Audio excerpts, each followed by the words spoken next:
গেল ৩১৭টি প্রতিনিধি দল মদিনার ইসলামী রাষ্ট্র দেখার জন্য চতুর্দিক থেকে আসলেন। তার মধ্যে ৪০ জন ক্যাথলিক নবীজি সংবাদ পেলে তাদের জন্য ভালো মানের বৈঠকের ব্যবস্থা করতে বললেন। বুঝলেন, মদিনায় ইসলামী শাসন ব্যবস্থা কায়েম হয়েছে ঠিক, রাসূলের ঘরের দরজা নাই, জানালা নাই, সাত মাথার লগে বাজে, খেজুর পাতার ছাউনি, মাসের পর মাস চুলায় আগুন জ্বলে না। নবীজি নামাজ পড়তে দাঁড়াইলে মা আয়েশা লম্বা করে শুইতে পারেন না, পা গুঠানো লাগে।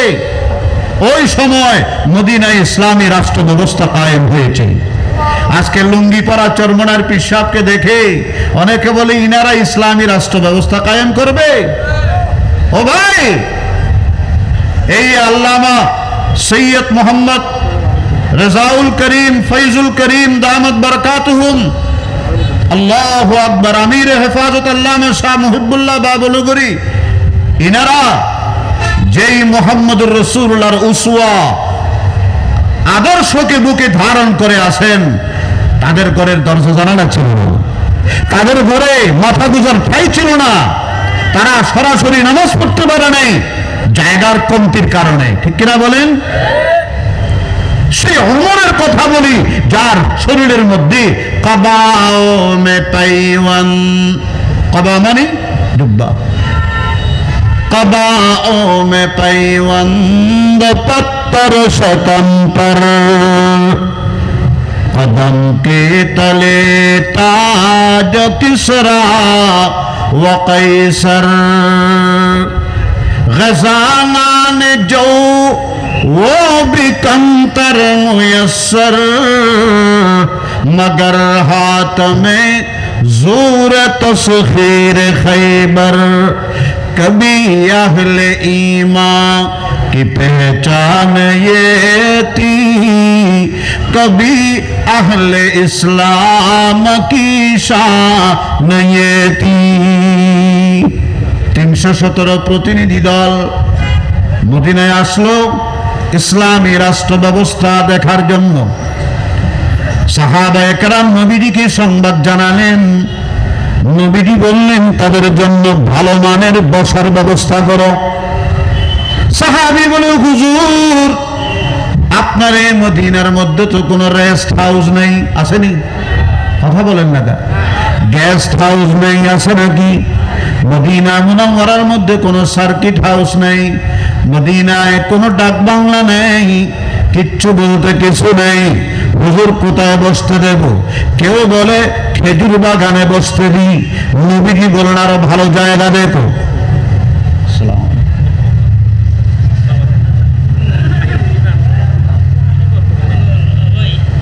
আলহামদুলিল্লাহ, আমাদের বর্তমান বাংলাদেশের আল্লাহু আকবার আমাদের মাথার ছায়া সরতাজ ইউনুসিয়া মাদ্রাসার প্রতিষ্ঠাতা আহলে দিল, আল্লাহু আকবার, যারাই আমাদের জন্য নমুনা, আল্লাহ পাক এনাদের ছায়া আমাদের উপর ১০০ বছর ধরে কায়েম দায়েম রাখুন, আমিন বলি। হযরত মদিনাঘাট ইউনুসিয়া মাদ্রাসার হযরত মুহতারাম সাহেব হুজুর পীরে কামেল আল্লামা শাহ শিহাবুদ্দিন দামত বরকাতুহুম আমাদের মঞ্চে তশরিফ এনে আমাদেরকে ধন্য করেছেন। এই জন্য আমরা জবান খুলে মহব্বত করি আলহামদুলিল্লাহ। ইনশাআল্লাহ এটা সালেহিনদের মজলিস, এটা আরেফিনদের মজলিস। ইনশাআল্লাহ এখানে বসবেন, আল্লাহ ইনাদের চেহারার দিকে তাকাইবেন, জীবনের সগীরা গুনাহগুলো আল্লাহ পাক এমনিতে মাফ করে দিবেন। আসুন, আর কত অবহেলা। আমাদের বর্তমানে ইয়াং জেনারেশন ফেসবুকের লগে পরিচিতি, ইনস্টাগ্রাম, তারপরে ইউটিউব, তারপরে হোয়াটসঅ্যাপ, কিন্তু আহলুল্লাহদের সাথে এদের পরিচিতি কম। ঠিক কিনা বলেন? আহলুল্লাহদের সাথে সংযোগ বাড়ান, এনাদের সাথে কানেকশন জুড়েন, মোবাইলের কানেকশন স্থগিত রাখেন, কলবকে মুনাওয়ার করেন। আল্লাহ সবাইকে কবুল করেন, ধন্য করেন, আমিন। মুহতারাম হাজিরিন, যেটা বলতে চাইলাম, আল্লাহ রসুলকে বলা হলো, হুজুর খেজুর বাগানে বসতে দিই। নবীজি বলেন, না, এর চাইতে ভালো জায়গা দেখো। পাহাড়ের নিচে ছায়াদার জায়গায় বসতে দিই। নবীজি বললেন, এর চাইতে ভালো জায়গা দেখো। হুজুর রেস্ট হাউস, গেস্ট হাউস, ডাক বাংলো, সার্কিট হাউস কিচ্ছু নাই, কোথায় বসতে দেব? সদ্য প্রতিষ্ঠিত ইসলামী রাষ্ট্র ব্যবস্থা। নবীজি বলেন, হে বেলাল, মসজিদের তালা খুলে দাও, তাদের জন্য মসজিদে বসার ব্যবস্থা করে দাও। ও পৃথিবীর সংখ্যালঘু ভাইয়েরা, আপনাদেরকে বিবেকের কাছে প্রশ্ন করি, আপনারা এই বিগত 15-16 বছর যাবত আপনারা কোনো আওয়াজ করেন নেই। আপনারা মনে করেছিলেন এই দেশের মালিক এক নম্বরে আপনারা, আপনাদের শেল্টার দেনওয়ালা অনেকে ছিল।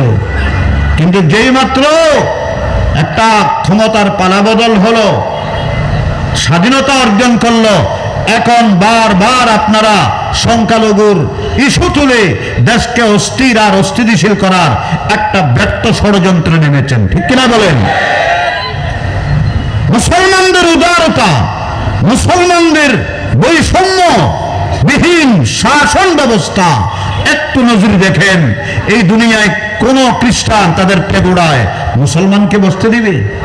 কোন হিন্দু ভাই তাদের মন্দিরের ভিতরে মুসলমানের জন্য চেয়ার দিবে? কথা বলেন। কিন্তু ইসলামের নবী, মুসলমানদের শাসক, খলিফা, ইসলামী শাসন ব্যবস্থা একমাত্র পুরোধা মুহাম্মদুর রাসূলুল্লাহ সাল্লাল্লাহু আলাইহি ওয়াসাল্লাম তাদেরকে মদিনার মসজিদে বসার ব্যবস্থা করে দিলেন। আরো আওয়াজ দিয়ে বলেন সুবহানাল্লাহ। এটার নাম ইসলাম, এটার নাম ইসলাম।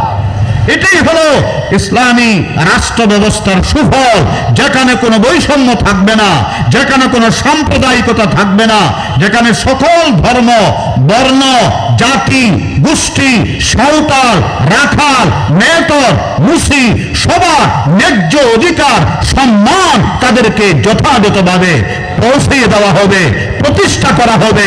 এটাই হলো ইসলামী শাসনতন্ত্র কায়েমের মূল লক্ষ্য আর উদ্দেশ্য। সুবহানাল্লাহ। অনেকে বলে ইসলামের রাজনীতি নেই, ইসলামের রাষ্ট্র ব্যবস্থা নেই। এই কথা বলে আমার ভাইরা ওই নাস্তিক আর পশ্চিমাদেরকে খুশি করতে চায়। তারাও তো চায় যে রাজনীতি থেকে আলেম ওলামা, আল্লাহর ওলিরা, পীর মাশায়েখ ইনারা বিরত থাকুক, তাইলে আমরা একসাথিয়া ভাবে পশ্চিমা সংস্কৃতি বাস্তবায়ন করতে পারবো। কথা বলেন, আমাদের ইহুদি নাসারার এজেন্ডা বাস্তবায়ন করতে পারবো। এখন তাদের তালে তালে আমরাও যদি বলি ইসলামের রাজনীতি নেই, তাহলে তাদের সহযোগিতা, তাদের সহায়তা করতেছি, এটা ইসলামের গোড়া শেষ করে দিচ্ছি। অবশ্যই ইসলামের মধ্যে রাজনীতি আছে, রাষ্ট্রনীতি আছে, সমাজনীতি আছে, অর্থনীতি আছে, যুদ্ধনীতি আছে। বড় করে বলেন আছে না নাই? আরো বড় করে বলেন আছে না নাই? মানুষ যেমন অক্সিজেন ছাড়া বাঁচতে পারে না, মানুষ বাঁচার জন্য যেমন বাতাসের প্রয়োজন, পানির জন্য, মাছের জন্য যেমন পানি প্রয়োজন, তেমনি ভাবে মুসলমানদের জন্য ইসলামী শাসন ব্যবস্থা প্রয়োজন।